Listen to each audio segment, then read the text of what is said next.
Hari Om, Shri Gurubhyo Namaha. Welcome to lesson 7 of Shyamala Dandakam learning. First, we will review what we have learned in the previous session. So please sing along with me. Hema kumbhopamottunga vakshojaBharavanamre Trilokavanamre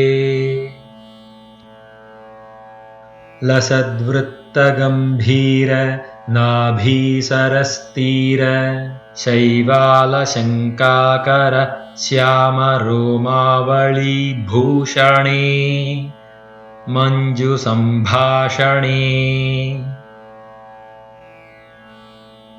चारुसिञ्जत्कटीसूत्र निर्भर्त्सितानङ्ग लीलाधनुश्चिञ्जिनीडम्बरे दिव्यरत्नाम्बरे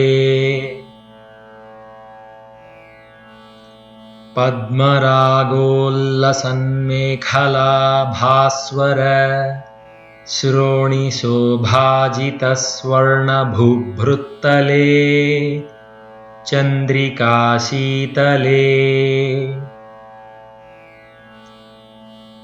विकसितनवकिंशुकाताम्र दिव्यांशुकच्छन्न चारूरुशोभापराभूतसिन्दूर शोणायमानेन्द्र मातङ्गहस्तार्गळे वैभवानर्गळे श्यामले. Excellent work. Now let's get started with this session. First I will say 1 to 2 words. Please repeat after me. कोमलस्निग्ध नीलोत्पलोत्पादी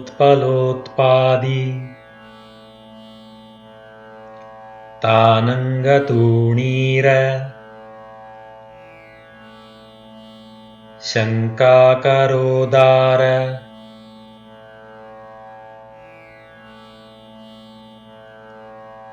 जङ्घालते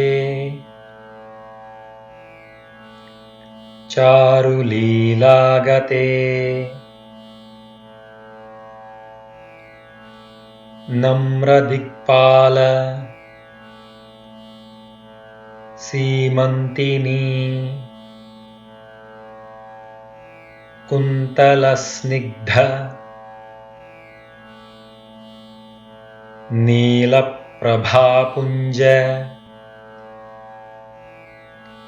सञ्जात दूर्वाङ्कुराशङ्क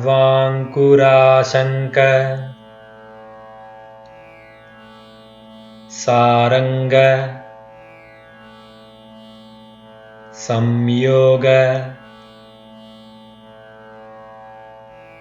रिंखन्नखेन्दूज्ज्वले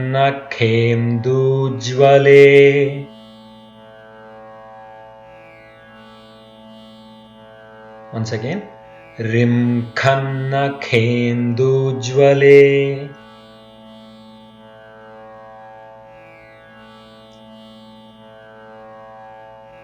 प्रोज्ज्वले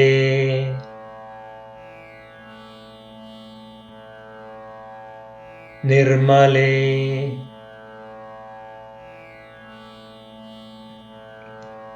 प्रह्वदेवेश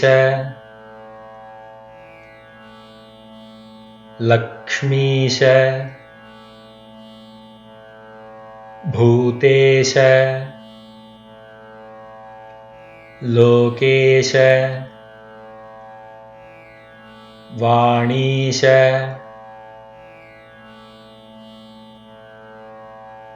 कीनाश दैत्येश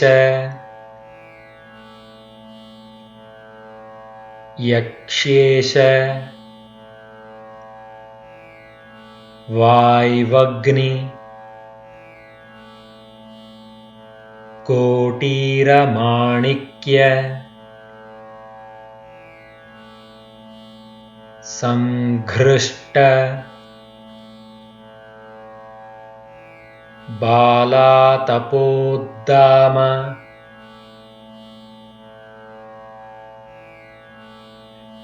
लाक्षारसारुण्य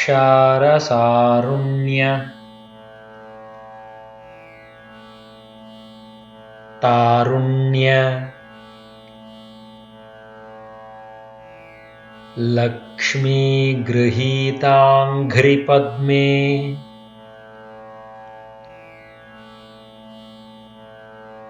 सुपद्मे उमे सुरुचिर नवरत्न पीठस्थिते सुस्थिते रत्नपद्मासने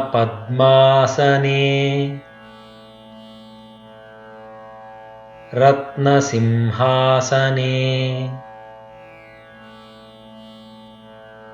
शङ्खपद्म द्वयोपाश्रिते विश्रुते तत्र विघ्नेश दुर्गा वटुक्षेत्रपालैर्युते।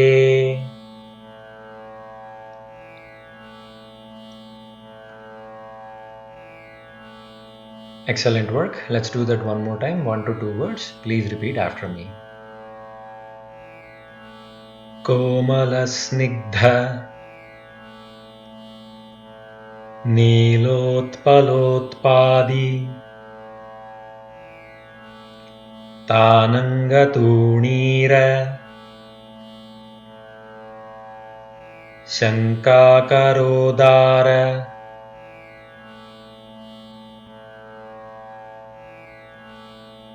जङ्घालते चारुलीलागते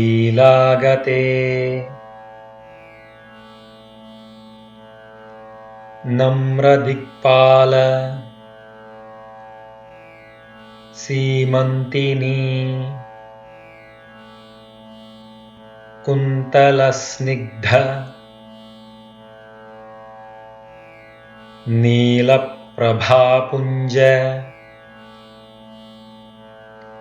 सञ्जात दूर्वाङ्कुराशङ्क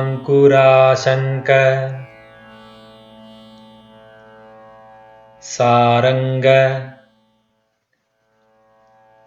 संयोग रिंखन्नखेन्दूज्ज्वले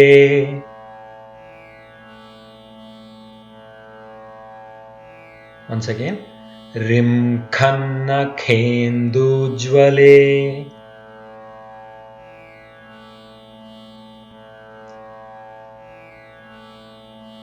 प्रोज्वले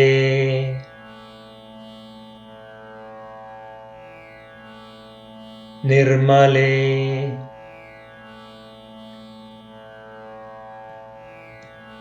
प्रह्वदेवेश लक्ष्मीश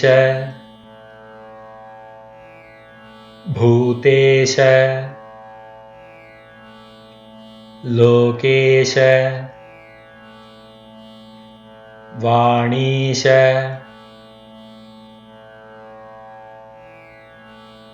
कीनाश दैत्येश यक्षेश वाय्वग्नि कोटीरमाणिक्य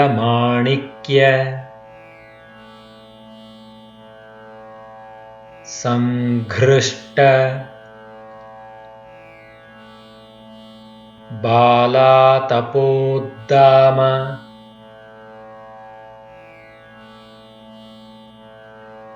लाक्षारसारुण्य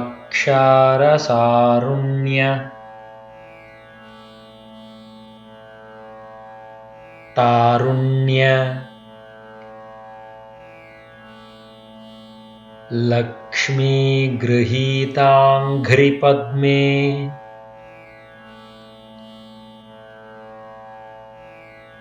सुपद्मे उमे सुरुचिर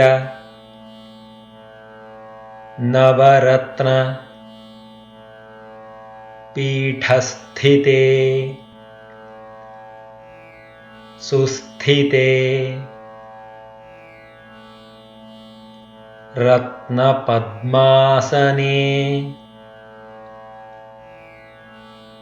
रत्नसिंहासने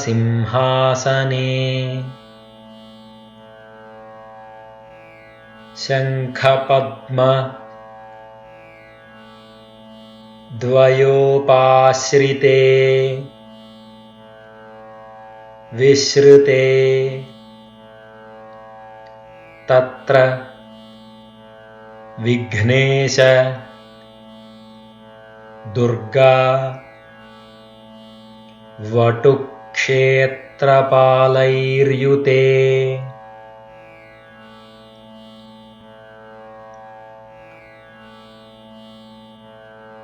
Great work. Now let's try to do 4-5 words. Please repeat after me. कोमलस्निग्धनीलोत्पलोत्पादितानङ्गतूणीर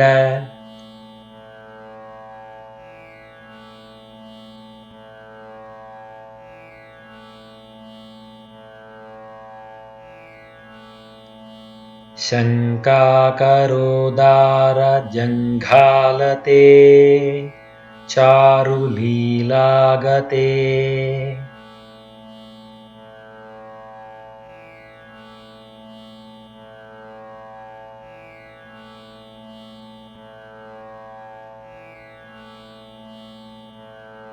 नम्रदिक्पालसीमन्तिनी कुन्तलस्निग्ध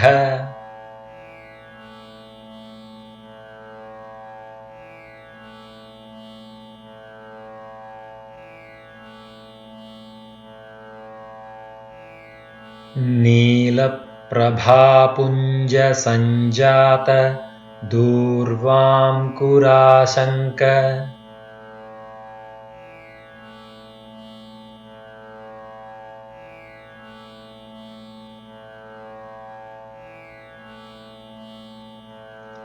सारङ्गसंयोग रिंखन्नखेन्दुज्ज्वले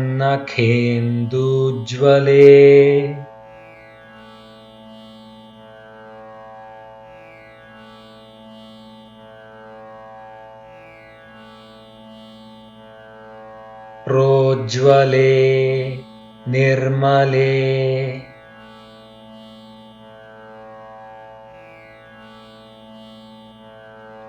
प्रह्वदेवेश Lakshmish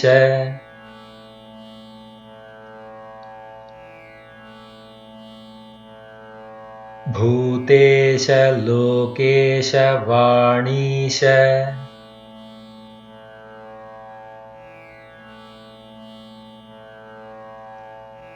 कीनाश दैत्येश यक्ष्येश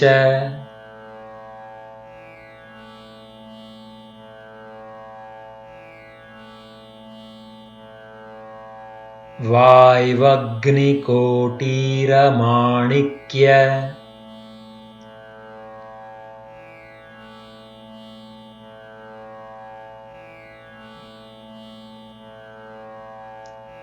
संघृष्टबालातपोद्दाम लाक्षारसारुण्यतारुण्य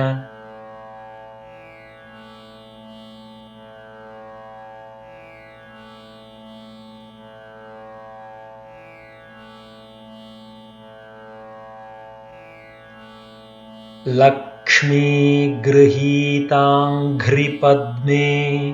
सुपद्मे उमे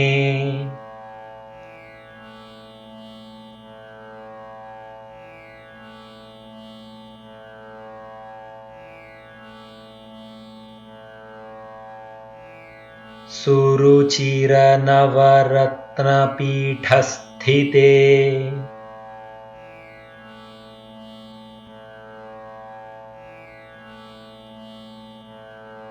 सुस्थिते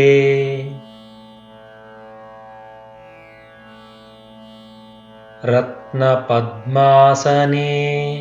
रत्नसिंहासने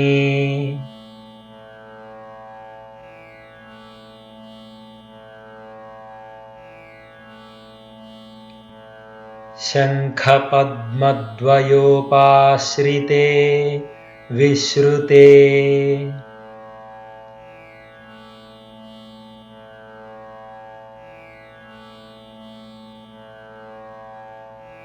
तत्र विघ्नेश दुर्गावटुक्षेत्रपालैर्युते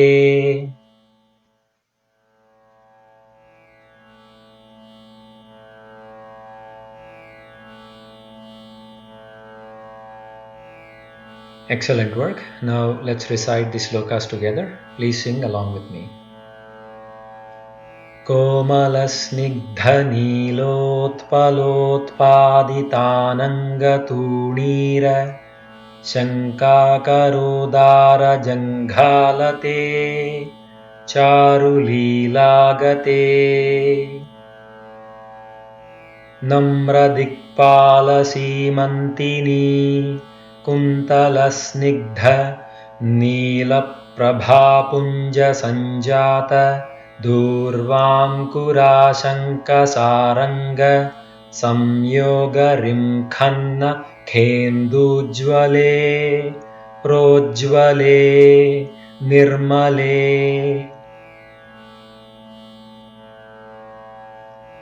प्रह्वदेवेश लक्ष्मीश भूतेश लोकेश वाणीश कीनाश दैत्येश यक्ष्येश वाय्वग्निकोटीरमाणिक्य संघृष्टबालातपोद्दाम लाक्षारसारुण्यतारुण्य लक्ष्मीगृहीताङ्घ्रिपद्मे सुपद्मे उमे सुरुचिरनवरत्नपीठस्थिते सुस्थिते रत्नपद्मासने रत्नसिंहासने शङ्खपद्मद्वयोपाश्रिते विश्रुते तत्र Vighnesha दुर्गावटुक्षेत्रपालैर्युते. Excellent. With this we will conclude lesson 7 of Shyamala Dandakam. Let's meet again in lesson 8. Sarvam Shri Krishnarpanamastu. Shri Gurubhyo Namaha.